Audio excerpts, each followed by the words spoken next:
దేవునికే మహిమ. ఈ third day దేవుని యొక్క వాక్యంలో నుంచి న్యాయాధిపతుల గ్రంథం 5వ అధ్యాయం మొత్తం మనం ధ్యానం చేయబోతా ఉన్నాము.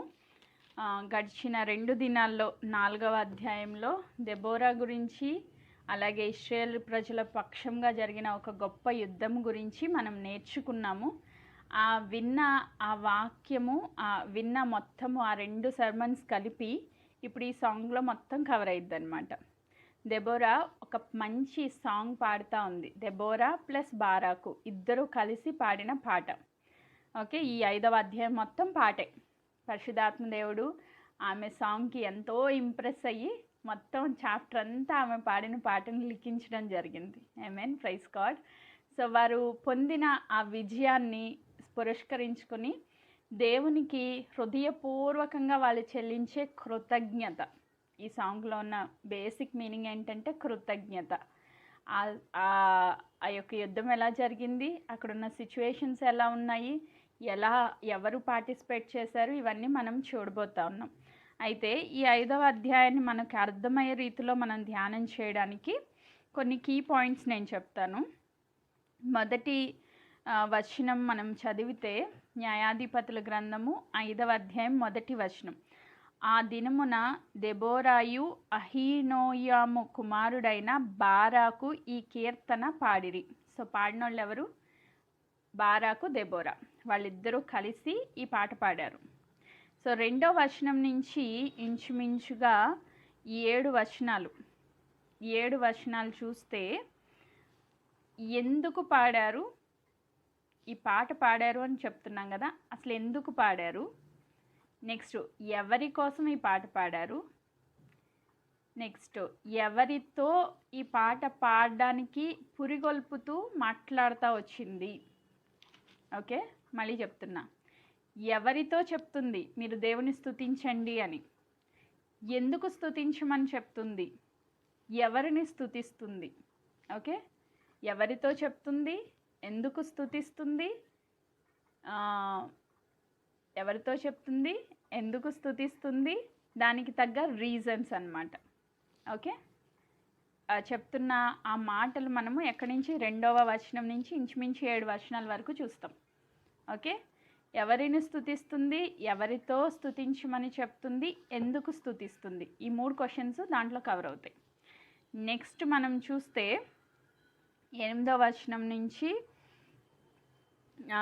అదే కంటిన్యూషను. 2 times కాల్ ఇస్తుంది ఆవిడ. కాల్ ఇవ్వడం అంటే మీరు దేవుని స్తుతించండి, మీరు దేవుని స్తుతించండి అని మేల్కొల్పుతుంది అనమాట. కొంతమందిని మేల్కొల్పుతూ ఉంది 2 times. ఫస్ట్ టైం వచ్చి 2 నుంచి 7 వచనాలు అన్నాను. సెకండ్ టైం మళ్ళీ ఆమె మేల్కొల్పుతూ వస్తుంది 8 నుంచి ఇంచుమించుగా 12 వచనాలు. అది సెకండ్ టైం కాల్ అనమాట. నెక్స్ట్ థర్డ్ టైము అసలు ఎవరు పార్టిసిపేట్ చేశారు, ఎవరు పార్టిసిపేట్ చేయలేదు యుద్ధంలో, ఎవరు పాల్పంపులు పొందారు, ఎవరు పాల్పంపులు పొందలేదు అని ఒక లిస్ట్ ఇచ్చారనమాట. ఆ లిస్టు ప్రకారంగా ఆవిడ ఆ పాటలో కవర్ చేసింది. ఎవరు పాల్పంపులు పొందారు యుద్ధంలో, ఎవరు పాల్పంపులు పొందలేదు, నెక్స్ట్ ఎందుకు పొందలేదు కూడా చెప్తుంది. నెక్స్ట్ అది ఎక్కడి నుంచి అంటే ఇంచుమించుగా 13వ వచనం నుంచి 17 వచనాల వరకు అది కవర్ అయ్యింది. 18 వచనాల వరకు అది కవర్ అయ్యింది. నెక్స్ట్ మనం చూస్తే యుద్ధము ఎలా జరిగింది అన్న దాని గురించి 19వ వచనం నుంచి ఇంచుమించుగా 22 వచనాలు. 19 నుంచి 22 వచనాలు యుద్ధము ఎలా జరిగింది అన్న దాని గురించి పాట పాడుతూ వచ్చింది ఆవిడ. నెక్స్ట్ 23వ వచనం, ఎవరు సహాయం చేయలేదు వాళ్ళకి వచ్చిన శిక్ష ఏంటి, ఎవరు సహాయం చేయలేదు, సో వాళ్ళ గురించి చెప్తా వచ్చింది 23వ వచనం. నెక్స్ట్ 24 నుంచి 27 వచనాలు యాయేలు అనే స్త్రీ గురించి మాట్లాడుతూ వచ్చింది. 24 నుంచి 27 వచనాలు. నెక్స్ట్ 28 నుంచి 30 వచనాలు సిసెరా తల్లి గురించి మాట్లాడుతూ వచ్చింది ఆవిడ.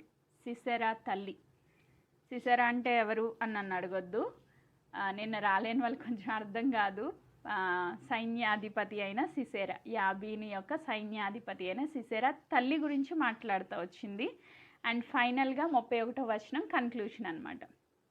31వ వచనం కన్క్లూషన్. రైట్, 2 times కాల్ ఇచ్చింది ఇవిడి దేవుని స్తుతించమని. 2 times కాల్ ఇచ్చింది. నెక్స్ట్ యుద్ధానికి ఎవరు ఆమెతో సహాయపడ్డారు, ఎవరు సహాయపడలేదు లిస్ట్ ఇచ్చింది. యుద్ధం ఎలా జరిగిందో చెప్పింది. నెక్స్ట్ ఎవరు సహాయం చేశారో ఆ యాయేలు స్త్రీ గురించి కొంత డిస్క్రిప్షన్ ఇచ్చారు. లాస్ట్ అండ్ ఫైనల్గా సిసెరా తల్లి గురించి మాట్లాడింది. సో ఇది ఫైనల్గా అవుట్పుట్ అనమాట. ఒక చిన్న కీ పాయింట్స్గా మనం రాసుకుంటే. డీటెయిల్స్లోకి ఇప్పుడు మనం వెళ్దాం. ఇప్పుడు ఎవరు పాడుతున్నారు? Barak plus Deborah. ఇది యుద్ధం జరిగిపోయిన తర్వాత యుద్ధం గురించి, యుద్ధం ఎక్కడ జరిగింది? కీషోన్ వాగు దగ్గర జరిగింది.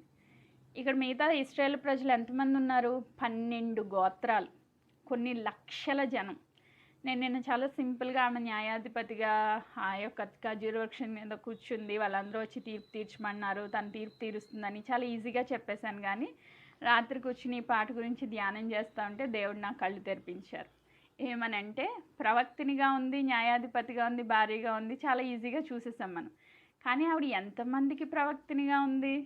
ఒక చిన్న గ్రూప్ని మెయింటైన్ చేయడానికే ఒక 100 మందిని కాల్లో కరెక్ట్గా పెట్టడానికి మనం ఇన్ని తిప్పలు పడుతున్నామే. ఆమె ఎంతమందికి ప్రవక్తినిగా ఉంది, ఎంతమందికి న్యాయాధిపతిగా ఉంది అన్న ఆ చిన్న పాయింట్ పరిశుద్ధాత్మ దేవుడు నాతో మాట్లాడినప్పుడు నా మైండ్ బ్లాంక్ అయిందనమాట. ఎంతమంది? 12 గోత్రాల ఇశ్రాయేలు ప్రజలు, 6 లక్షల కాల్బలం అని రాసింది. అంటే కొన్ని లక్షల మందికి ఈమె ఒక్కతే ప్రవక్తిని. అసలు చాలా షాకింగ్గా అనిపించింది నాకు ఆ మాట. పరిశుద్ధాత్మ దేవుడు నాకు గుర్తు చేసినప్పుడు కొన్ని లక్షల మందికి, ఒకళ్ళు ఇద్దరు కాదు, ఒక కుటుంబంలో సమస్య, 2 కుటుంబాల సమస్యలు కాదు, కొన్ని లక్షల మంది ఈమె దగ్గరికి వచ్చేవాళ్ళంట. రెగ్యులర్గా ఇవిడ ఇంట్లో పనులు చేసేసుకుని వెళ్ళి ఆ చెట్టు కింద కూర్చోవడం, వచ్చిన వాళ్ళందరికీ న్యాయం చెప్పడం. అసలు ఎంత ఈజీ థింగ్ అయితే కాదు కదా. ఒక 4 కాల్స్ నేను రోజుకి అటెండ్ చేయాలంటే నా వల్ల కావట్లేదు. కానీ ఆవిడ ఎంత ధైర్యశాలి, ఎంత కమిట్మెంట్, ఎంత దేవుని యందు భయభక్తులు కలిగిన స్త్రీ, ఎంత సాక్రిఫైషియల్ లైఫ్ ఉండాలి. మనల్ని మనం త్యాగం చేసుకుంటే తప్ప, సమయాన్ని కంప్లీట్గా త్యాగం చేసుకుంటే తప్ప అలాంటి పొజిషన్కి రాలేం. సో ఇలాంటివన్నీ కూడా ఆవిడలో చాలా గుణలక్షణాలు ఉన్నాయి లోతుగా ధ్యానం చేస్తే. కానీ ఇప్పుడు మనకి అంత సమయం లేదు కాబట్టి దెబోరా చాలా గొప్ప స్త్రీ అని మరొక్కసారి మనకి పరిశుద్ధాత్మ దేవుడు జ్ఞాపకం చేస్తూ ఉన్నారు. ఆమేన్. ఈమె ఏం చేస్తుందంటే ఆ కీషోన్ వాగు దగ్గర ఎలా నిలబడింది? 10,000 మందికి ముందు నిలబడింది ఆవిడ. సైన్యాలకి అధిపతిగా ఉన్న దేవుని తర్వాత ఈమె నిలవబడి వాళ్ళందరికీ ఒక కాల్ ఇచ్చింది. బారాకు నువ్వు వెళ్ళు, దేవుని చేతికి వాళ్ళందరినీ అప్పగిస్తున్నారని ఒక కాల్ ఇచ్చింది. అక్కడ జరుగుతుందంతా ఈమె నిలవబడి చూస్తూ వచ్చింది. రైట్, కన్నులారా అక్కడ జరిగింది చూసింది. కానీ ఊర్లో ఉన్న ప్రజలు చూసారా? ఇశ్రాయేలు ప్రజలు 12 గోత్రాల వల్ల చూసారా? చూడలేదు. సో యుద్ధ రంగంలో ఏం జరిగిందో అక్కడ ఉన్న ప్రజలు చూడలేదు. సో వాళ్ళకి తెలియజేయడం కొరకు ఈ సాంగ్ పాడిందనమాట ఆవిడ. అసలు అక్కడ ఏం జరిగిందో తెలియజేయడం కొరకు ఈ పాట పాడిందనమాట. ఫైనల్గా ఏంటి, ఎందుకు పాడింది అన్నదానికి ఒక మాట. సో ఎవ్వరు చూడలేదు, ఓన్లీ యుద్ధానికి వెళ్ళిన 10,000 మందే చూశారు. బారాక్ చూశారు, ఈ యొక్క దెబోరా చూసింది. ఆ మిగతా జనాలందరికీ ఆ యుద్ధం ఎలా జరిగిందో తెలియచేయడం కొరకు ఈ పాట పాడారనమాట ఇద్దరు కలిసి. రైట్, ఇది మనం మైండ్లో పెట్టుకుని ఈ వాక్యాన్ని మనం ధ్యానం చేసుకుందాం. న్యాయాధిపతుల గ్రంథం 5వ అధ్యాయము 2వ వచనం నేను చదువుతున్నా. ఇశ్రాయేలీలలో యుద్ధశాలులు ధైర్యము కనబరిచిరి. ఇక్కడ ఏమంటున్నారు? యుద్ధశాలులు అంటే ఈ 10,000 మందిని అడ్రస్ చేస్తూ ఆవిడ చెప్తా ఉంది. ఎవరైతే 10,000 మంది బారాకుతో కలిసి యుద్ధానికి సమకూర్చబడ్డారో వాళ్ళని అడ్రస్ చేస్తూ మాట్లాడుతూ, ఈ ఇశ్రాయేలీలలో యుద్ధశాలులు ధైర్యం కనపరిచి ప్రజలు సంతోషముగా సిద్ధపడిరి, యెహోవాను స్తుతించుడి. దేవుని స్తుతించడానికి ఆమెకి ఫస్ట్ పాయింట్ ఏం కనిపించిందంటే ప్రజలు ధైర్యముగా సంతోషముగా నిలవబడ్డారు. ఈ మాట ఆవిడ ఎందుకు చెప్తుందంటే 20 సంవత్సరాల భయంకరమైన బానిసత్వపు బ్రతుకు నుంచి ఈ 12 గోత్రాల ఇశ్రాయేలు ప్రజలను విడిపించడానికి వాళ్ళకి ధైర్యం లేక చెల్లాచెదరైపోయిన పరిస్థితిలో, నిరాశల్లో, కలతలో అలా ఉండిపోయారు. 1 సంవత్సరం కాదు, 2 సంవత్సరాలు కాదు, 20 సంవత్సరాలు. ఎందుకు దేవుడు అలా అప్పగించారంటే వాళ్ళు చేసిన పాపాన్ని బట్టి. వాళ్ళు దేవుని దృష్టికి దోషులుగా కనబడ్డారంట. 4వ అధ్యాయం 1వ వచనంలో మనం చూసాం. యెహోవా దృష్టికి వాళ్ళు దోషులుగా కనబడ్డారు. అంటే వాళ్ళు పాపం చేస్తూ పోయారు, విగ్రహారాధన చేస్తూ పోయారు, వాళ్ళు దేవునికి విధేయత చూపించలేదు. ఆ కారణాన్ని బట్టి దేవుడు వాళ్ళని శత్రు సైన్యానికి అప్పగించేశారు. వాడి ఇష్టం వచ్చినట్టు వీళ్ళతో ప్రవర్తిస్తూ వచ్చాడు. అణిచివేతలో 20 సంవత్సరాలు వాళ్ళు చల్లారిపోయారు. అంతే, చల్లారిపోయారు. వాళ్ళ ఆత్మీయంగా దేవుణ్ణి ఇంక అసలు గుర్తు కూడా లేదు దేవుడు వాళ్ళకి. అంటే దేవుడు మాకు విజయాన్ని ఇవ్వగలరన్న ఆ సత్యాన్ని కూడా మర్చిపోయారు వాళ్ళు. చాలామంది జీవితాల్లో కొన్ని కంటిన్యూస్గా ఒక ప్రాబ్లం ఉందనుకోండి, 38 సంవత్సరాలు ఎక్కడ కోనేరు దగ్గర పడి ఉన్నాడు ఒక అతను. ఆయన 38 సంవత్సరాల నుంచి ఎందుకున్నాడు అక్కడ? దేక్కుంటూ వెళ్ళినా వెళ్ళిపోతాడు కదా ఏదో ఒక రోజు. కానీ ఆయనకి ఆ ప్లేస్ అలవాటు పడిపోయాడు అనమాట. ఆ జీవితానికి అలవాటు పడిపోయాడు, ఆ ప్లేస్కి అలవాటు పడిపోయాడు. ఆ బలహీనతలు మోయడం ఆయనకి అలవాటు అయిపోయింది. చాలామంది లైఫ్లో ఇదే పరిస్థితి. అంటే ఒక ప్రాబ్లంకి మనం ఏం చేస్తామంటే అలవాటు పడిపోతాం. అట్లీస్ట్ దేవుని సన్నిధికి వెళ్ళి దీనికోసం విజయాన్ని ఇమ్మని అడుగుదాం అన్న ఆ ఉజ్జీవం కూడా ఉండదు. ఇంకా కంప్లీట్గా చల్లారిపోయిన పరిస్థితి. ఇంతే, నా జీవితం మారదు, నా ఆర్థిక పరిస్థితులు మారవు, ఇంక నేను విజయం చూడలేను. సరే, ఇంకా అందరి జీవితాలు అలాగే ఉన్నాయి, నా జీవితం కూడా ఇలాగే ఉంది. అక్కడ ఉన్న ఇశ్రాయేలు ప్రజలు కూడా అలాగే ఉన్నారు. అందరూ బాధపడుతున్నారు, నేను ఒక్కడనే కాదు కదా బాధపడేది, అందరూ బాధపడుతున్నారు కాబట్టి నేను కూడా బాధపడుతున్నాను. అందరికీ కరోనా వచ్చింది, నాకు కూడా కరోనా వచ్చింది అన్నట్టు అనమాట. సో ఒక ప్రాబ్లంకి అలవాటు పడిపోయారు వాళ్ళు, అలవాటు పడిపోయి అలా ఉండిపోయారు. కానీ ఆ అలవాటు పడిపోయిన వాళ్ళల్లో నుంచి ఒక 10,000 మంది బారాకుకి దేవుడు దెబోరా ద్వారా ఎప్పుడైతే పిలిపించారో వెంటనే బారాకు పిలిచిన వెంటనే రెస్పాండ్ అయిన వాళ్ళు ఎవరంటే 10,000 మంది. కొన్ని లక్షల జనాంగంలో నుంచి ఒక 10,000 మంది రెస్పాండ్ అయ్యారంట. ఏమేన్ వాళ్ళని ఏమంటుంది? ఈమె యుద్ధశాలులు అంటుంది. సో ఈరోజు పరిశుద్ధాత్మ దేవుడు దీనిలోంచి మనతో మాట్లాడుతున్న మాట, చాలామంది మీ కుటుంబాల్లో కొన్ని సమస్యలకి స్టిక్ అయిపోయి, చల్లారిపోయి, అలవాటు పడిపోయి, ఇంక నా లైఫ్ ఇంతే అనేసి నిరాశలోకి వెళ్ళిపోయి అలా ఉండిపోతారు. ఇంక నా వల్ల ఏం కాదు, నేను ప్రార్థన చేయలేను, నేను పాటలు పాడలేను, నేను వాక్యం చదవలేను, నాకేం అర్థం కాదు, నేను ఏమీ చేయలేను అని అలా స్టిక్ ఆన్ అయిపోయి ఉండిపోతారు. కానీ దేవుడు చెప్తున్నారు, నువ్వు లేచి దేవుని పక్షంగా నిలవబడ్డానికి నువ్వు ముందుకొస్తే దేవుడు నిన్ను నిలవబెట్టి ఆయన యుద్ధం చేస్తానంటున్నాడు. నిన్నేం యుద్ధం చేయమంటలా, జస్ట్ నువ్వు లే, దేవుని సన్నిధిలో నువ్వు స్టాండ్ అవ్వు, నిలవబడు. అప్పుడు దేవుడు నీ పక్షంగా యుద్ధం చేయడానికి ఆయన సిద్ధంగా ఉన్నారు. సో ఒక గ్రేట్ థింగ్ ఏంటంటే కొన్ని లక్షల పీపుల్లో ఈ 10,000 మంది నిలవబడ్డారు. కాబట్టే వాళ్ళని ఏమంటుందంటే యుద్ధశాలులు అని చెప్తుంది. మీరు సంతోషంగా దేవుని పక్షంగా నిలవబడ్డానికి ఇష్టపడ్డారు కాబట్టి అందరూ కలిసి దేవుని స్తుతించండి. ఏమేన్ దేవుణ్ణి మర్చిపోయిన వాళ్ళకి గుర్తు చేస్తుంది అనమాట. ప్రజలందరూ సంతోషంగా సిద్ధపడ్డారు, దాన్ని బట్టి దేవుని స్తుతిస్తుంది ఆమె. ఈ 10,000 మంది కూడా స్టాండ్ అవ్వలేదనుకోండి, బారాక్ అసలు కదలడు కదా. మనవాడికి ముందే భయం. దెబోరా వచ్చినా కూడా ఆ 10,000 మంది కూడా రాలేదనుకోండి, ఈయనకి స్ట్రెంత్ సరిపోదు. అమ్మో ఒక్కళ్ళు కూడా లేకుండా నేను ఎక్కడికి వెళ్ళలేదు, నేను అసలు వెళ్ళను అంటాడు ఈయన. సో వాళ్ళు నిలవబడ్డాన్ని బట్టి, వాళ్ళు ఏమీ కష్టపడి ఏమి యుద్ధం చేయలేదు, బట్ నిలవబడ్డాన్ని బట్టి ఈయన స్ట్రెంతన్ అయ్యాడు, ఈమె నిలవబడ్డాన్ని బట్టి బారాక్ స్ట్రెంతన్ అయ్యాడు. అక్కడ యుద్ధం జరిగింది, దేవుడు గొప్ప విజయాన్ని ఇచ్చారు. అంటే నిలవబడ్డం చాలా ఇంపార్టెంట్. ఈ పాయింట్ మనం నేర్చుకోవాలి, రైట్? నెక్స్ట్ 3వ వచనం, రాజులారా వినుడి, అధిపతులారా ఆలకించుడి, యెహోవాకు గానం చేసేదను. ఎవరిని వినమంటుందంటే రాజులను వినమంటుంది. నెక్స్ట్ అధిపతులను వినమంటుంది. ఎవరి రాజులు ఎవరి అధిపతులు అంటే మనం నెక్స్ట్ ధ్యానం చేద్దాం, వాళ్ళ గురించి డీటెయిల్గా ఆమె రాస్తా వచ్చారు. నెక్స్ట్ 4వ వచనం, ఇశ్రాయేలు దేవుడైన యెహోవాను కీర్తించేదను.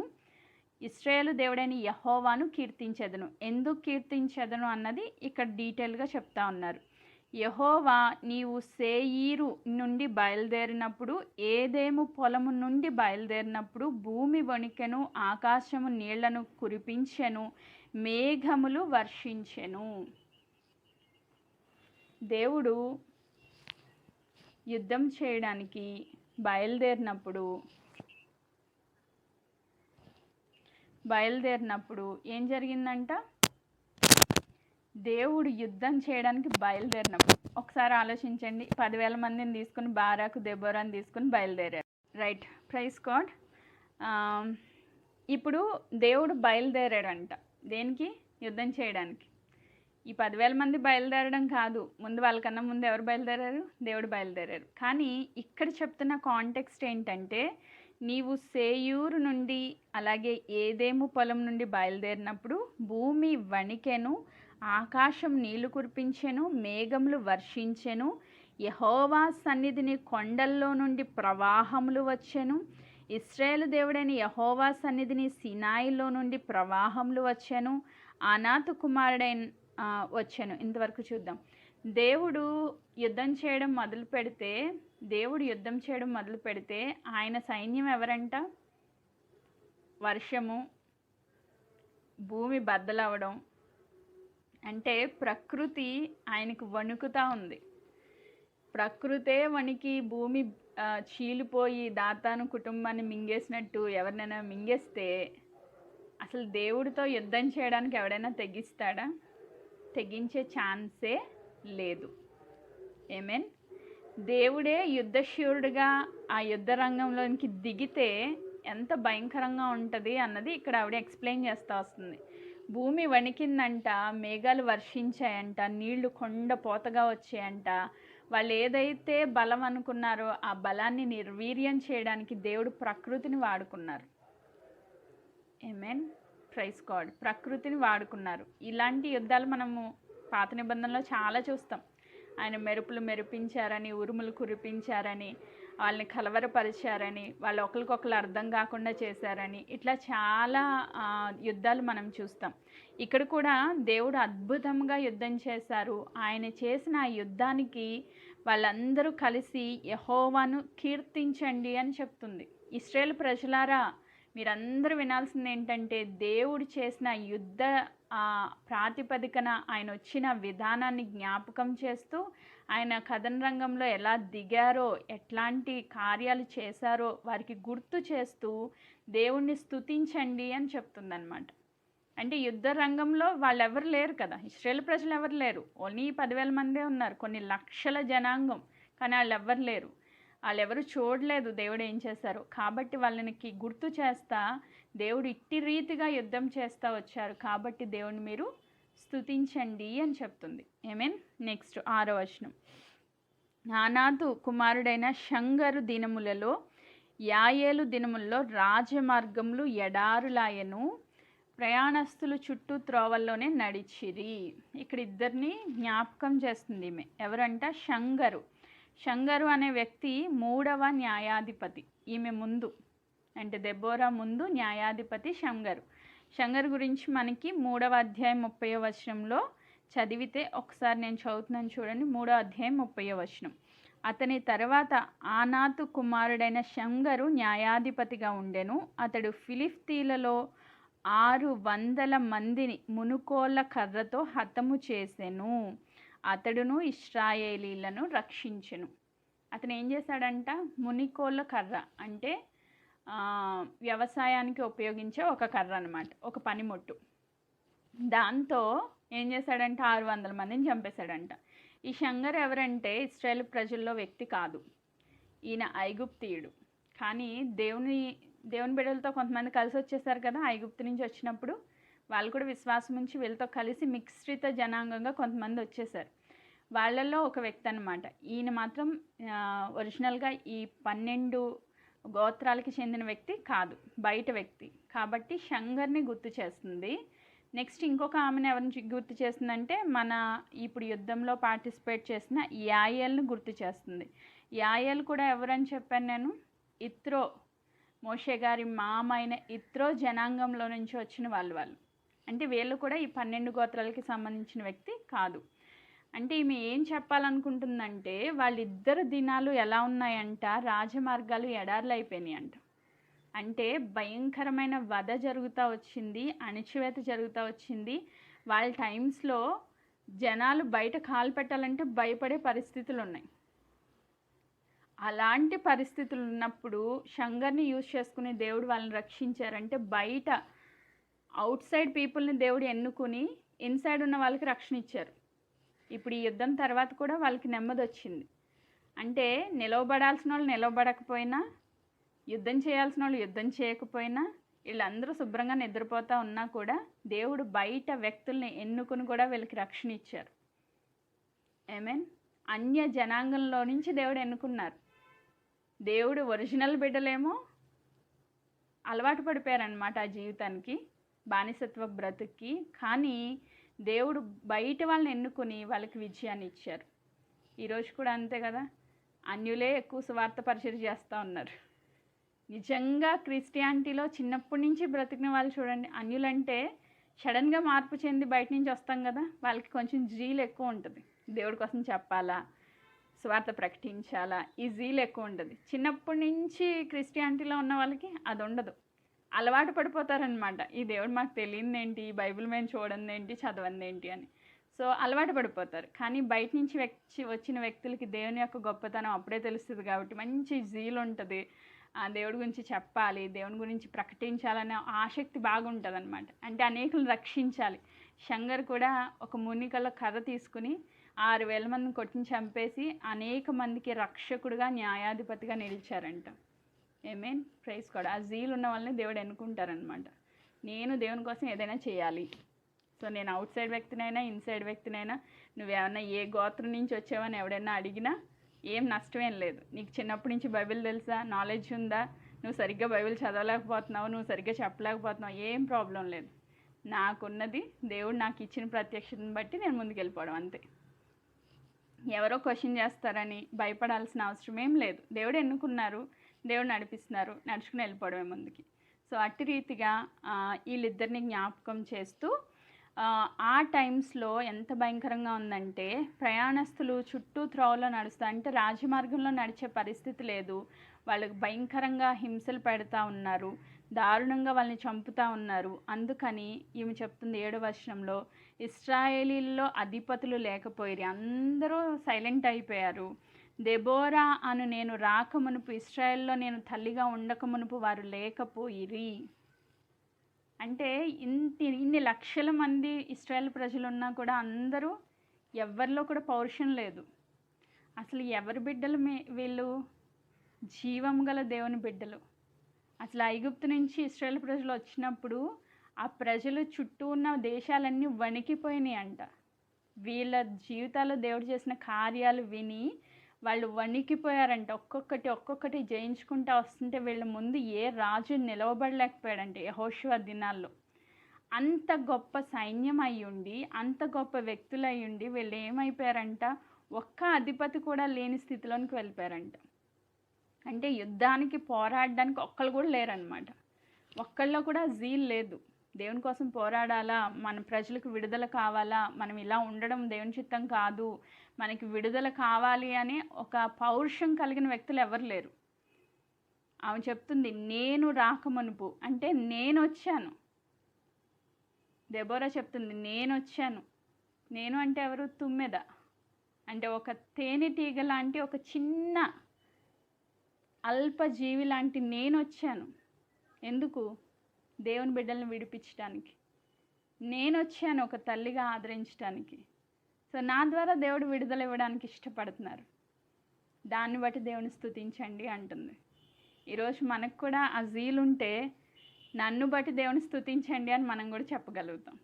లేకపోతే మనం కూడా ఇశ్రాయేల్ ప్రజల చతికిలు పడిపోయి ఉంటాం అన్నమాట. ఒక్కళ్ళు కూడా పౌరుషంగా లేరంట దేవుని కోసం ఏదైనా చేయాలి అని, దేవుని బిడ్డలకు విడుదల కోసం ఏదైనా చేయాలి అని. ఆ జీల్ లేని, అంటే కృంగిపోయిన స్థితిలో, చల్లారిపోయిన స్థితిలో వాళ్ళు ఉంటే ఇప్పుడు దెబోరా లేచి చెప్తుంది, నేను వచ్చాను, నన్ను బట్టి దేవుని స్తుతించండి. మీన్ ఎంత గొప్ప ధైర్యంతో చెప్తుందన్నమాట. నెక్స్ట్ మనం చదివితే 8వ వచనం, ఇశ్రాయేలీలు కొత్త దేవతలను కోరుకొనగా యుద్ధము ద్వారముల యొద్దకు వచ్చెను. ఇశ్రాయేల్లో 40,000 మందికి ఒక కేడెము కానీ ఈట కానీ కనబడలేదు.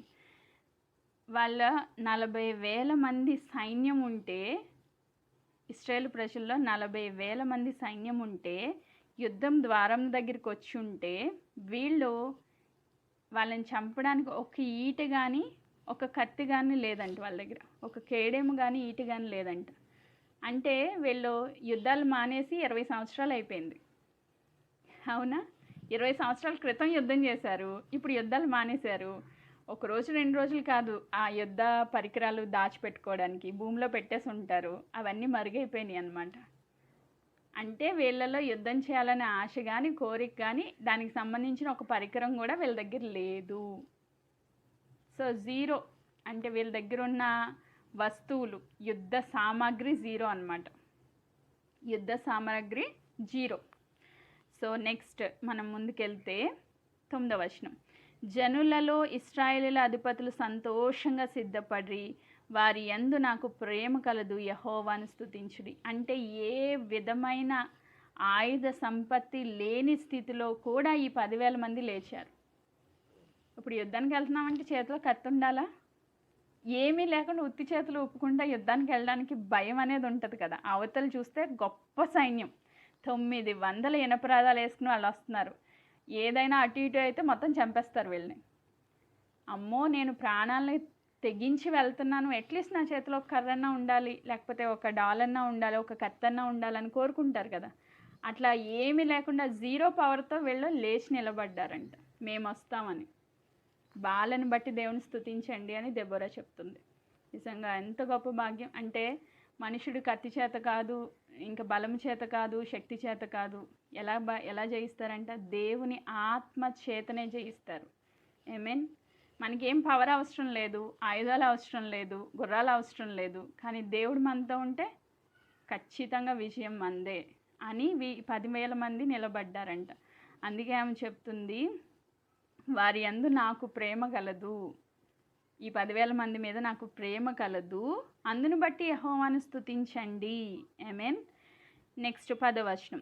తెల్ల గాడిదలకు ఎక్కువార్లారా, తివాసీల మీద కూర్చుండువార్లారా, త్రోవల్లో నడుచువార్లారా, ఈ సంగతి ప్రకటించుడి. సో ఎవరిని అడ్రస్ చేస్తుందంటే తెల్లగాడిదల మీద ఎక్కేవాళ్ళు. తెల్లగాడిల మీద ఎక్కేవాళ్ళు ఎవరు? గాడిద ఎక్కేవాళ్ళు ఎవరు అంటే, గాడిద ఎక్కేవాళ్ళు ఎవరు? రాజులు, అధిపతులు. మనందరికీ గుర్రాలు ఎక్కేవాళ్ళే రాజులని తెలుసు కదా, కానీ గాడిదలు ఎక్కేవాళ్ళే రాజులు. ఆ టైంలో గాడిద ఎక్కేవాళ్ళే రాజులు. దీని మీద నాకు కొంచెం డౌట్ వచ్చింది, ఎందుకంటే నేను ఎప్పుడు ఈ మాట నేను ధ్యానం చేయలేదు కాబట్టి ఒక డౌట్ వచ్చి నేను కొంచెం ధ్యానం చేస్తూ వస్తే మనకు కొంచెం అర్థం అవడం కోసం మొదటి రాజుల గ్రంథము 1వ అధ్యాయము, మొదటి రాజుల గ్రంథం 1వ అధ్యాయం 33వ వచనం నేను చదువుతున్నాను. 1వ అధ్యాయము. ఇక్కడ జరుగుతున్న సిచ్యువేషన్ ఏంటంటే, బెత్సెబా వచ్చి దావీదు గారిని అడుగుతూ ఉంది. సో నమస్కారం చేసి 31 నుంచి చదువుతున్నాను చూడండి.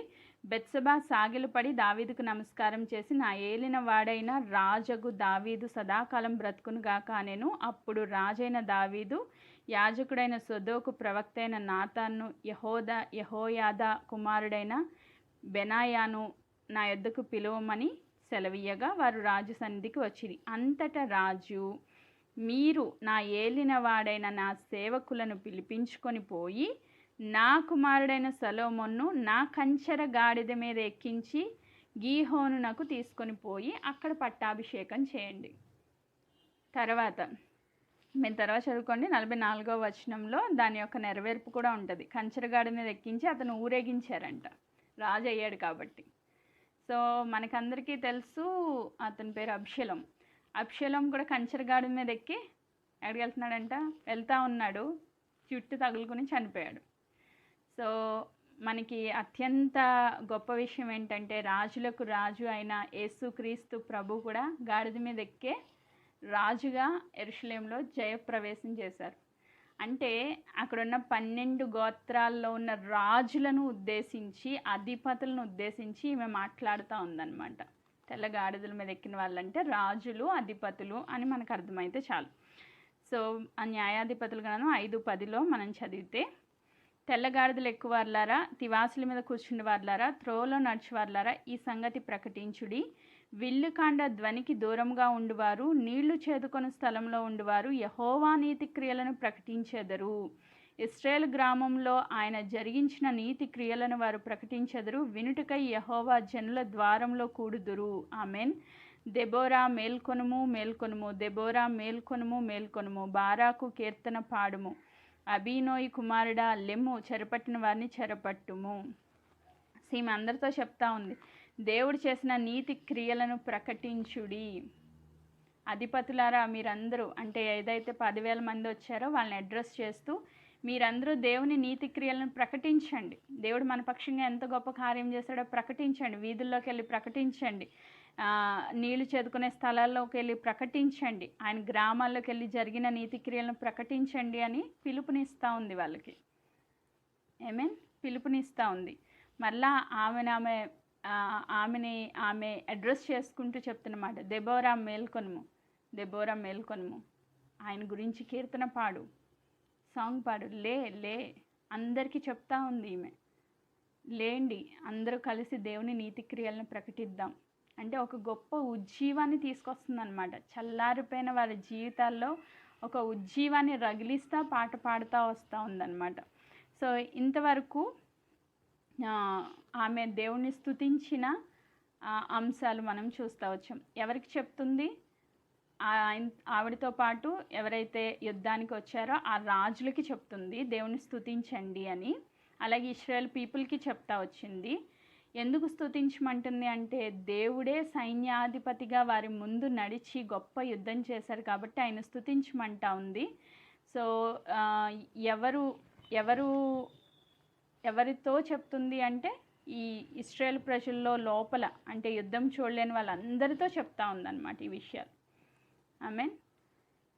ఎవరితో చెప్తుందంటే రాజులతో చెప్తుంది, ప్లస్ ఇశ్రాయేల్ ప్రజలతో చెప్తుంది. ఎందుకు చెప్తుంది అంటే దేవుడు చేసిన యుద్ధానికి ప్రతిగా మనము కృతజ్ఞతాస్తుతులు పాడాలి. మీరు లేవండి, ఉజ్జీవం పొందండి, ఇంకా చతికిలు పడిపోయిన జీవితాలు మనకు అవసరం లేదు, బానిసత్వపు బ్రతుకు మనకు అవసరం లేదు, దేవుడు మనకి గొప్ప విజయం ఇచ్చారు, ఇప్పుడు మనం ఎవరికి భయపడాల్సిన అవసరం లేదని వాళ్ళని మేల్కొల్పుతూ ఉందన్నమాట. ఇంతవరకు ఫస్ట్ 2 సెషన్స్ అయిపోయినాయి. నెక్స్ట్ ఎవరొచ్చారంట దీంట్లో ఈమెకు సహాయం చేయడానికి ఒక లిస్ట్ ఇచ్చారు. 13వ వచనం నేను చదువుతున్నాను. ప్రజల వీరుల్లో శేషించిన వారు కూడి వచ్చిరి, శూరులలో యెహోవా నాకు సహాయం చేయవచ్చెను, అమాలేకీలలో కాపురమున్న ఎఫ్రాయిమీలును, నీ తర్వాత నీ జనముల్లో బెన్యామీలును, మాకీరు నుండి న్యాయాధిపతులను, జెబూనీల నుండి న్యాయక దండం వహించిన వారు వచ్చిరి. ఇస్సాఖారీలైన అధిపతులు దెబోరాతో కలిసి వచ్చిరి. ఇస్సాఖారీలను బారాకును అతి వేగంగా లోయలోనికి చొరపడిరి. ఆమెన్. సో ఒక లిస్ట్ ఇచ్చింది ఇక్కడ, ఒక్కొక్కటిగా చెప్తాను. ఫస్ట్ వన్ ఎఫ్రాయిమీలు, రెండో వాళ్ళు బెన్యామీనీలు, మూడో వాళ్ళు మాకీర్ అంటే మనష్య గోత్రికులు, నెక్స్ట్ జెబూలీన్ వాళ్ళు, అలాగే ఇస్సాఖారీలు. మనకి 4th చాప్టర్లో చూస్తే ఓన్లీ జెబూలీనీలు అలాగే నఫ్తలి వాళ్ళు ఇద్దరే కనబడతారు, కానీ వీళ్ళందరూ కూడా వచ్చారనమాట. 10,000 మందిలో ఈ గోత్రాల వాళ్ళందరూ ఇన్వాల్వ్ అయి ఉన్నారనమాట. సో మిక్స్ అయి ఉన్నారు. వాళ్ళ గురించి డీటెయిల్స్ చెప్తా ఉంది. వీళ్ళందరూ కూడా దేవుని పక్షంగా యుద్ధం చేయడానికి వచ్చారు. నెక్స్ట్ ఎవరు రాలేదో కూడా చెప్తుందామె. ఎవరు రాలేదంట 15 మిడిల్లో, రూబేనీయులు కాలువల యొద్ద జనులకు గొప్ప హృదయాలోచనలు కలిగినయి, మందలు ఈలలు వినుటకును నీ దొడ్ల మధ్య నీవేళ నివసించితివి. రూబేనీయుల కాలువల దగ్గర జనులకు గొప్ప యోచనలు కలిగి, రూబేనీయులకు అనిపిస్తుందంట ఒక ఆలోచన వచ్చిందంట. ఏదో చెప్తుంది ఈమె, చెప్పిన వెంటనే మనం యుద్ధానికి వెళ్ళిపోతే అక్కడ ఏమైనా విజయం వచ్చేస్తుంది ఏంటి? కొంతమంది అనుకుంటారు ఏంటంటే లేజీ పీపుల్ అనొచ్చు, లేకపోతే మనకెందుకు వచ్చిందిలే అని కాంప్రమైజింగ్ లైఫ్లోకి వెళ్ళిపోయిన వాళ్ళు అనుకోవచ్చు. ఈమె ఇలాగే చెప్తారులే, రోజు ప్రార్థనకు రండి, ప్రార్థన చేయండి, వాక్యం చదవండి, ఇంక ఇదే పని, ఇంక పని బాట లేదు అనుకుని లైట్ తీసుకునే వాళ్ళు చాలామంది ఉంటారు. దెబోరా చెప్పినప్పుడు రూబేనీలు కూడా లైట్ తీసుకున్నారంట. ఏం కాదులే అని చెప్పి ఒక ఆలోచన చేసి స్కిప్ అయిపోయారు, యుద్ధానికి రాలేదు వాళ్ళు. నెక్స్ట్ గిలాదు 17వ వచనం, గిలాదు యొర్దాను అద్దరు నిలిచాను. గిలాదు వాళ్ళు కూడా రాలేదంట, గిలాదు వాళ్ళు కూడా రాలేదు. నెక్స్ట్ దానియేలు ఓడల దగ్గర ఎలా నిలిచిరి, వాళ్ళు బిజీగా బిజినెస్ చేసుకుంటా ఉన్నారంట. మాకు పని ఉందండి, మేము ఓడలతో బిజినెస్ చేసుకుంటున్నాం, మేము రాము అని చెప్పేశారనమాట. నెక్స్ట్ అషేరీయులు సముద్ర తీరమున తమ అఖాతముల యొద్ద ఏల నిలిచిరి. వాళ్ళు కూడా బిజినెస్లో బిజీగా ఉన్నారు సముద్ర తీరాల దగ్గర. వీళ్ళందరూ కూడా రాలేని వాళ్ళ లిస్టు. రూబెనీలు రాలేదు, గిలాదు వాళ్ళు రాలేదు, దానియేలు రాలేదు, అషేరీయులు రాలేదు. సో వీళ్ళెవరు యుద్ధానికి రాలేదు. వీళ్ళందరూ వాళ్ళ బిజినెస్లో కొంతమంది బిజీగా ఉన్నారు, కొంతమంది కాంప్రమైజ్ లైఫ్లో వెళ్ళిపోతూ ఉన్నారు, కొంతమంది మనకి ఎందుకు వచ్చిందిలే అనుకున్నారు, కొంతమంది ఈమె మాట పట్టించుకోలేదు. సో ఇటు రీతిగా ఈ 4 గోత్రాల వాళ్ళు ఆ యుద్ధానికి సహాయం చేసిన వాళ్ళు కాదు. నెక్స్ట్ 18వ వచనం, కానీ జెబూలూనీలు ఎలా వచ్చారంట, మరణ భయము లేక ప్రాణాలను తృణీకరించిన జనం. సో ప్రత్యేకంగా మరలా ఈ 2 గోత్రాల గురించి ఆమె పాట పాడుతూ జెబూలూనీలు ఎలా వచ్చారంటే ప్రాణాలకి తెగించి వచ్చారంట. వాళ్ళ దగ్గర ఆయుధాలు లేవు, వాళ్ళు గొప్ప సైన్యం కాదు, పేరుగొనిన గోత్రం కూడా కాదు, కానీ వాళ్ళు దేవుని కోసం రోషంగా ప్రాణాలకు తెగించి మరణ భయం లేకుండా నిలవబడ్డారంట. నెక్స్ట్ నఫ్తలి వాళ్ళ గురించి రాస్తూ, నఫ్తలీలు భూమి మెట్టల మీద ప్రాణాలను తృణీకరించిరి. అంటే ఇప్పుడు చూడండి, కోట లోపల రాజు ఉన్నాడు అనుకోండి, కోట పైన గోడల మీద కొంతమంది నిలబడతారు సైనికులు. ఎవరైనా శత్రువు వస్తున్నారా అని చూడడానికి కోట పైన, అంటే ఏవైతే చుట్టూ ఉన్న ప్రహారీ గోడ ఉంటుందో ఆ గోడల పైన నిలబడి ఉంటారు. వాళ్ళు ప్రాణాలకి తెగించే నిలవబడాలి. శత్రువు వస్తే ఫస్ట్ రాజును కొడతాడా ఈ సైనికులను కొడతాడా అంటే సైనికులనే కొడతారు ఫస్ట్. అంటే వాళ్ళ ప్రాణాలు తెగించి ఆ ప్లేస్లో నిలబడాలి. అలాగే ఈ నఫ్తలి వాళ్ళు కూడా భూమి మెట్టల పైన, అంటే కొండల పైన ప్రాణాలకి తృణీకరించి తెగించి నిలవబడ్డారంట. సో వీళ్ళిద్దరూ కూడా మంచి జీల్తో దేవుని కోసం యుద్ధం చేయడానికి వెళ్ళారు, భయపడలేదు, ప్రాణభయం లేదు, వాళ్ళ ప్రాణాలను వాళ్ళు తృణీకరించుకుని యుద్ధ రంగంలో ప్రవేశించారంట. అందుకని వాళ్ళని స్పెషల్గా ఆమె అడ్రస్ చేస్తూ ఆ పాటలో ఇంక్లూడ్ చేస్తూ వచ్చింది. ఈరోజు అంటే దేవుడు, పరిశుద్ధాత్మ దేవుడు దెబోరా నోట్ వెంట ప్రతి గోత్రం గురించి ఎంత డీటెయిల్డ్గా రాయించారో మనం ఒకసారి అబ్జర్వ్ చేస్తే, అంటే దేవుడు లెక్క చూసుకుంటున్నారనమాట. ఎవరు నా కోసం నిలవబడుతున్నారు, ఎవరు నా కోసం నిలవబడట్లేదు, దేవుడు లెక్క చూస్తున్నారు. పరిశుద్ధాత్ముడు మొత్తం లెక్క చేస్తూ ఉన్నారు. మనం అనుకుంటాము అంతమంది ప్రార్థన చేస్తున్నారు కదా, ఈరోజు నేను వెళ్ళకపోతే ఏం జరిగిద్దిలే. విజ్ఞాపన ప్రార్థన గంటలు గంటలు కూర్చోవాలి, ఎందుకులే ఈరోజు నేను పర్సనల్గా ప్రే చేసుకుని నా కుటుంబం కోసం ప్రే చేసుకుని ఇంట్లో కాము కూర్చుందాం, వాళ్ళు ఎవరికో బాధ వస్తే నాకెందుకులే అనుకునే జనాంగం చాలామంది ఉంటారు. పక్కింటోడికి ఏం జరిగిపోతున్నా వీళ్ళు అసలు నిమ్మకు నీరెత్తనట్టు అట్లా కూర్చుని ఉంటారు. దేవుడు ప్రతి ఒక్కరిని దృష్టిస్తారు. నువ్వు దేవుని కోసం పోరాడే వ్యక్తివా, యుద్ధరంగంలో నిలిచే వ్యక్తివా, నీ స్వార్థపూరితంగా ఇంట్లోనే కూర్చునే వ్యక్తివా, ఒకరి గురించి నువ్వు ప్రార్థన చేస్తున్నావా, ఒకరిని ఎంకరేజ్ చేస్తున్నావా, దేవుని కోసం నిలబడుతున్నావా లేదా, ప్రతి ఒక్కటి క్లీన్గా దేవుడు అబ్జర్వ్ చేస్తూ ఉంటారు నీ కోసం. సో మనం అది గుర్తుపెట్టుకోవాలి. మనకు దేవుడిచ్చిన బాధ్యతల్ని సక్రమంగా నెరవేర్చలేదనుకోండి, దేవుడు చూస్తున్నారనే భయం ఉండాలి. ఈచ్ అండ్ ఎవ్రీ గోత్రం గురించి డీటెయిల్డ్గా అక్కడ దెబోరా పాటలో పాడింది అంటే పరిశుద్ధాత్మని ప్రేరణలోనే ఆవిడ పాడింది అంటే దేవుడు లెక్క చూస్తున్నారు అన్నది మనం గుర్తుపెట్టుకోవాలి. నెక్స్ట్ 19 నుంచి 22 వరకు యుద్ధం ఎలా జరిగిందో ఆమె పాటలో పాడుతూ ఉంది. 19వ వచనం, రాజులు వచ్చి యుద్ధం చేసిరి, మెగిద్దో లోయ వద్దనున్న తానాకులో కానాను రాజులు యుద్ధం చేసిరి, వెండి లాభం వారు తీసుకొనలేదు, నక్షత్రములు ఆకాశం నుండి యుద్ధం చేసెను, నక్షత్రములు తమ మార్గంలో నుండి సిసెరాతో యుద్ధము చేసెను, కీషోను వాగు వెంబడి, పురాతన వాగైన కీషోను వెంబడి వారు కొట్టుకొని పోయిరి. సో దేవుడు యుద్ధం చేయడం మొదలుపెట్టాడు. ఎక్కడి నుంచి యుద్ధం చేశాడంట? ఆయన ఆకాశంలో నుంచి యుద్ధం చేశారంట. అక్కడ నక్షత్రాలను రాయబడిందని చాలామంది నక్షత్రాలు యుద్ధం చేస్తాయా అని అనుకుంటారు, కానీ ఇది సాంగ్. జస్ట్ అలంకారిక భాషలో చెప్తుంది ఆమె, అంతేగాని నక్షత్రాలకు ఒక పవర్ ఉంది. మన హిందూయిజంలో ఉంటుంది కదా, నక్షత్ర రాశులు కదులుతున్నాయి కాబట్టే ఈ రోజులు చెడ్డ రోజులుగా ఉన్నాయి, లేకపోతే నక్షత్రాలు అనుకూలంగా వచ్చినాక మనకి మంచి రోజులు వస్తాయి. నా నిర్మల కుమారి గారు కాల్ చేస్తున్నారు, చూసుకోండి.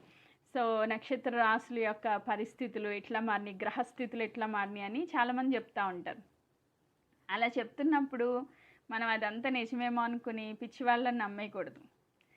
సో నక్షత్రాలు ఏమీ పవర్ లేదు, జస్ట్ వాటిని ప్రకాశించడానికి దేవుడు సృష్టించిన థింగ్స్ అంతే అవి. యేసుక్రీస్తు ప్రభువారు గెత్సెమనే తోటలో ఆయన ప్రార్థన అయిన తర్వాత బయటకు వస్తున్నప్పుడు పేతురు, చాలా దుడుకు పేతురు కదా, ఆయన్ని బంధించినప్పుడు ఆయన చెవి నరికేసినప్పుడు యేసుక్రీస్తు ప్రభువారు ఒక మాట చెప్తారు, పేతురు నాకు బలం లేదనుకుంటున్నావా నువ్వు, నేను ఒక చిన్న ప్రేయర్ చేస్తే ఏమైద్ది, 12 వ్యూహాల సైన్య సమూహం ఇక్కడికి వచ్చి నా పక్షంగా యుద్ధం చేస్తుంది అంటారు ఆయన. అంటే ఆకాశమందు లేని దేవదూతలు దేవుని పక్షంగా యుద్ధం చేస్తాయని అర్థం. సో నక్షత్రాలు మీన్స్ దేవదూతలు, నక్షత్రాలనే కదా చెప్పారు. ఇప్పుడు మనం కూడా దేవుని పక్షంగా నిలవబడి సువార్త ప్రకటిస్తే మనం కూడా ఒక నక్షత్రంలా పోల్చారు. బుద్ధిమంతులైతే ఆకాశ మండలంలో జ్యోతుల వలె ప్రకాశిస్తారు అంటే నక్షత్రాల్లా ఉంటారు అని. అంటే అది జస్ట్ అలంకారికంగా చెప్తున్నారనమాట. దేవుని దూతల ద్వారా ఆ గొప్ప యుద్ధం జరిగింది, వారి సైన్యం అంతటినీ దేవుడు నిర్వీర్యం చేశారు. కీషోను వాగు పొంగింది, వర్షం ద్వారా భయంకరమైన వరద వచ్చింది. వాళ్ళు ఏదైతే బలం అనుకున్నారో ఇనుప రథాలు, 900 ఇనుప రథాలు ఆ బురదలో కూరుకుని పోయినాయి. ఇప్పుడు ఏం జరుగుతున్నాయంట, గుర్రాలు అటు ఇటు ఇటు పరిగెలాడుతున్నాయంట. మరి అవి ప్రాణభయంతో ఈ రథాలు కూరుకుపోయినాయి. అవి విడిపించుకుని మనుషులేమో వాగులో కొట్టుకుని పోతా వచ్చారు. అవి విడిపించుకుని అటు ఇటు పరుగులు పెడతా ఉంటే ఆ సౌండ్ మాత్రమే వినిపిస్తుంది వాళ్ళకి. అదే చెప్తూ 22వ వచనం, గుర్రపు డెక్కలు శూరులను త్రొక్కెను, అవి గబగబా విడిపించుకుని అక్కడ జనాలు తొక్కుకుంటా వెళ్ళిపోతున్నాయంట.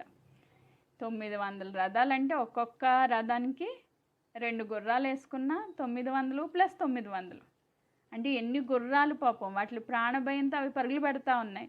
ఈ రథాలు చూస్తే బురదలో కూరుకుపోయి ఉన్నాయి, ఆ వర్షంలో వాటర్లో కొట్టుకుని పోతూ ఉన్నాయి. ఈ లోపు చూస్తే జనాలందరినీ తొక్కుకుని వెళ్ళిపోతూ ఉన్నాయి. సో అట్టి రీతిగా దేవుడు యుద్ధం చేశారనమాట. వీళ్ళు ఏదైతే బలం అనుకున్నారో శత్రు సైన్యము ప్లస్ వాళ్ళకున్న ఇనుప రథాలు ప్లస్ ఆ గుర్రాలు అన్నింటినీ దేవుడు డిఫీట్ చేస్తారు. ఏమే అట్టి రీతిగా దేవుడు గొప్ప యుద్ధాన్ని అక్కడ జరిగించినట్లుగా మనం చూస్తాం.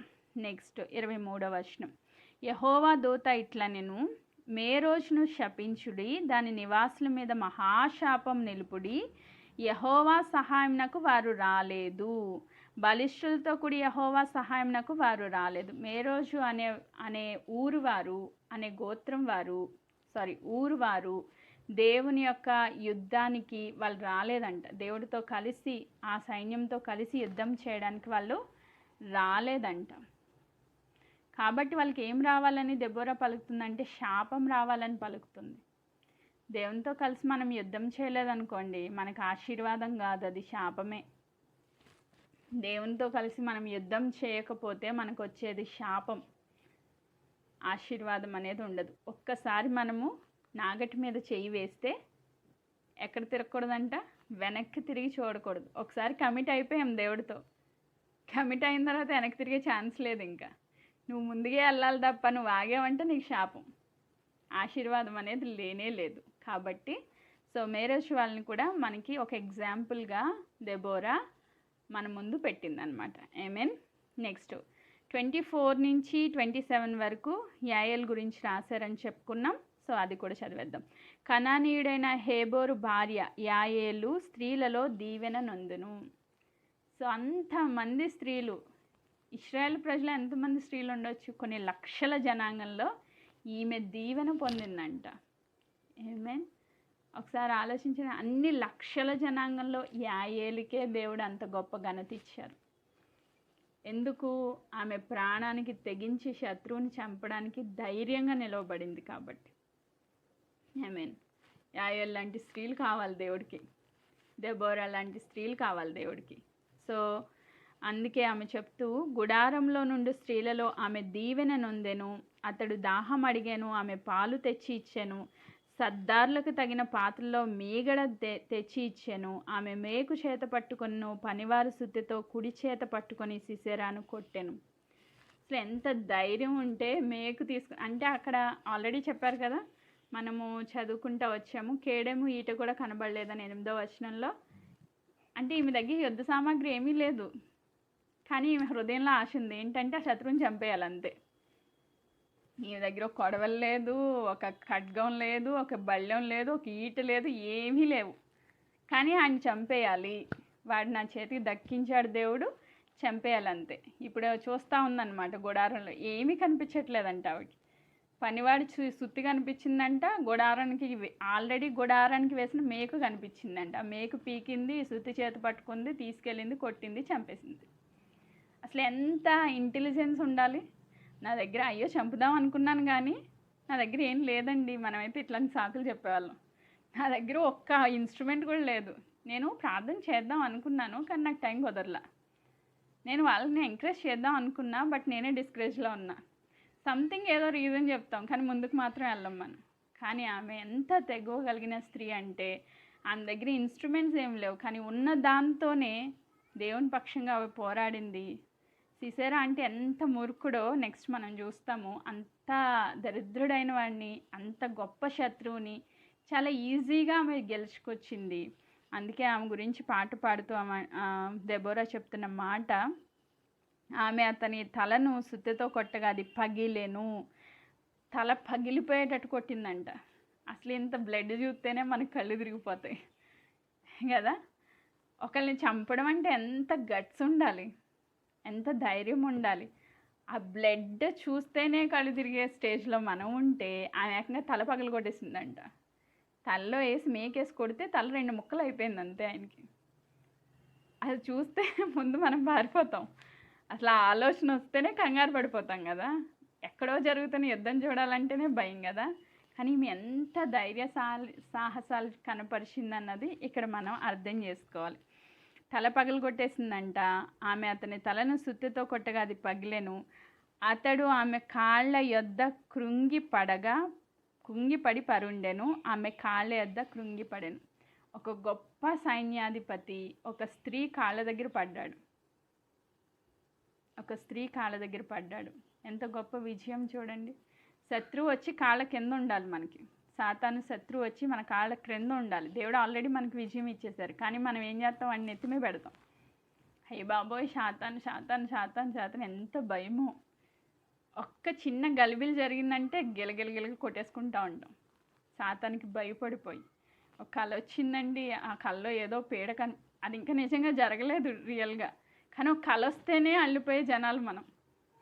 ఈమె సాతాను ఎదురుగుండా ఉన్నప్పుడు వీడిని ఎలా అయినా చంపేయాలని చెప్పి ఏ శక్తి లేకపోయినా ఉన్నదాన్ని యూటిలైజ్ చేసుకుని దేవుని పక్షంగా యుద్ధం చేసింది, గొప్ప విజయాన్ని పొందుకుంది.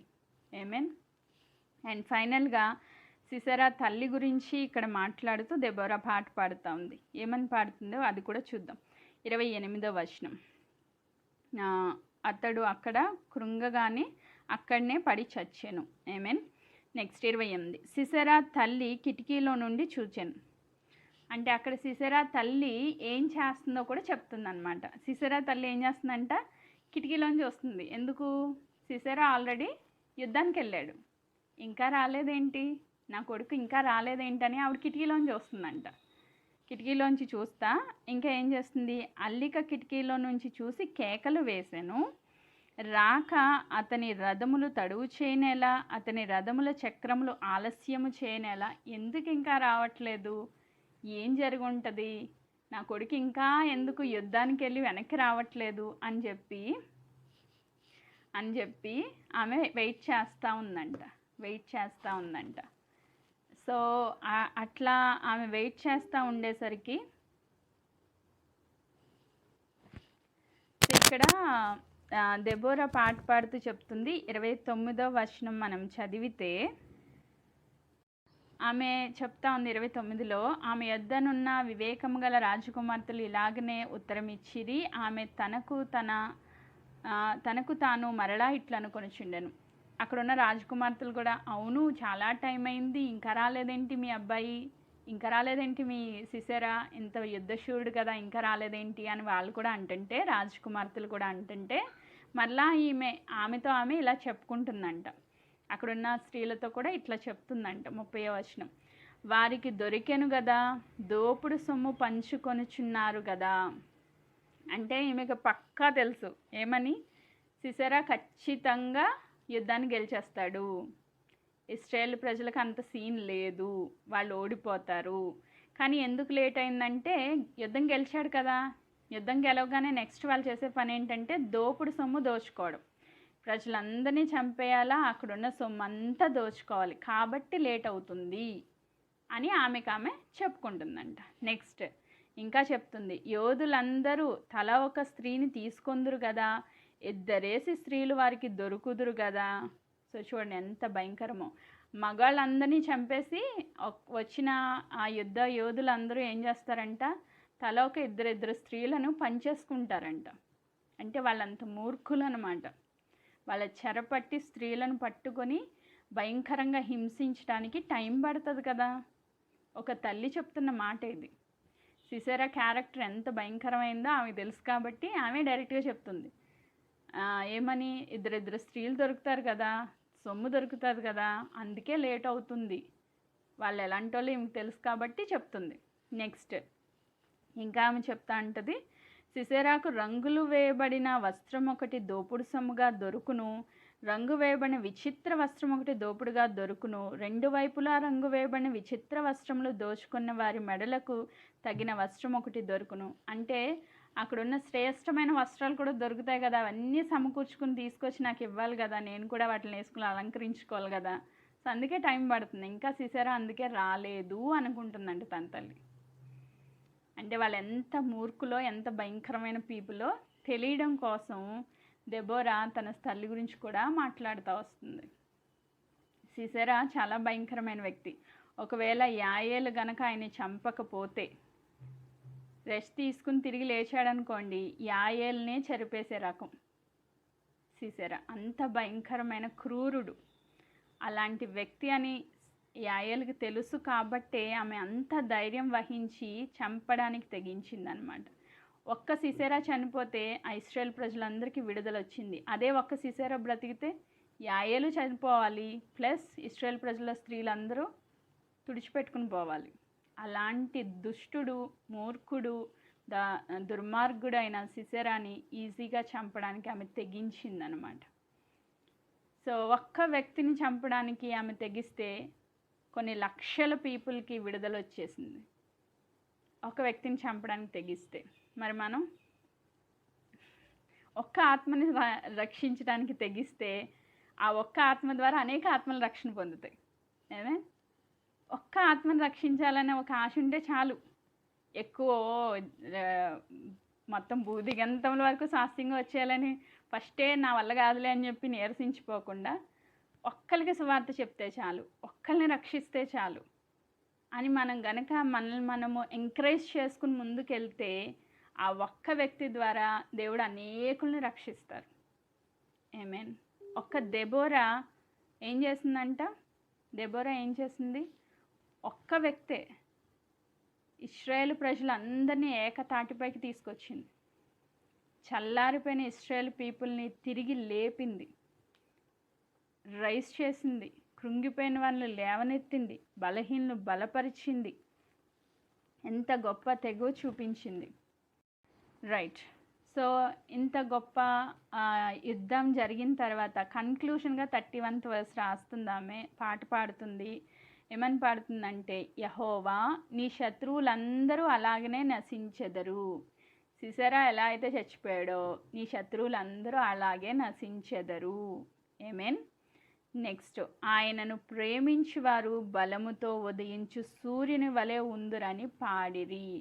ఆయన ప్రేమించే వాళ్ళు ఎలా ఉంటారంట, బలముతో ఉదయించు సూర్యుని వలె ఉంటారంట.